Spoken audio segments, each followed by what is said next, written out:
I was embarrassed. I was always embarrassed. I was always embarrassed about sex. As a young woman, and the couple who lived below us, we lived on the second floor. The couple who lived below us said that we had sex all the time because she could hear the bed creak during the daytime. She didn't know that Dale was in school days and worked as a projectionist at the Flagstaff Theater at nights. I usually took a nap and rested during the day after my classes because I was always tired. Anyway, I blushed and I felt terrible. I heard what she was telling others. I did not want anyone to know about my private life. In intimate moments, to me that was very private, but it seemed that most of the couples made jokes about their intimate moments. And it was a major problem that we could hear the neighbors through our walls. If there was an argument between a couple, we could hear what they were saying. Sometimes it was not fun.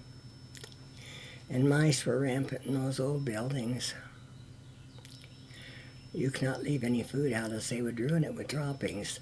I've been over the garbage can that was between the refrigerator and cabinet one day, and a mouse ran across my back, or jumped across.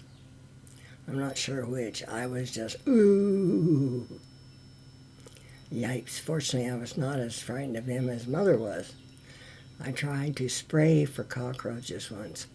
All the other tenants got mad at me as I stirred the cockroaches up quite badly, and they swarmed into all the other apartments.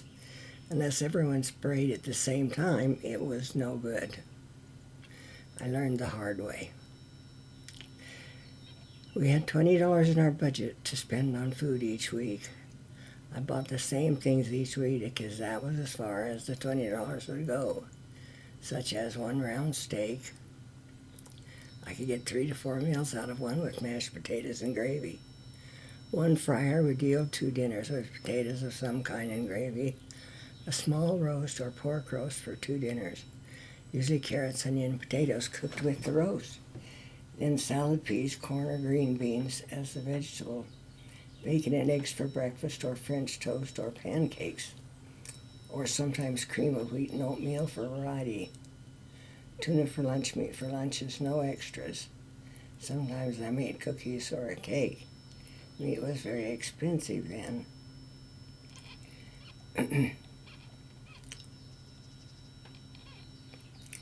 As part of their initiation, the new freshman class was expected to build a huge wood pile for a bonfire on homecoming night.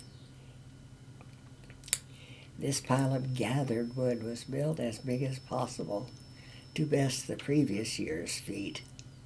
I remember seeing one taller than a normal house and even wider. The pile was guarded night and day to keep it from being burned early by the senior class. Wood was added to the pile daily. A big trophy that was added to the pile was usually someone's outhouse. Certain areas of Flagstaff were still behind the times for indoor bathrooms. Often the victims knew where to look for their facility, and the victims knew, and they would claim it before the fatal burning, or sometimes not until it was too late. Many young men were yelled at and chased with knives or shotguns while trying to steal wood for their fire. The people of Flagstaff and farms around knew when they had to be on guard to protect property from nighttime bandits.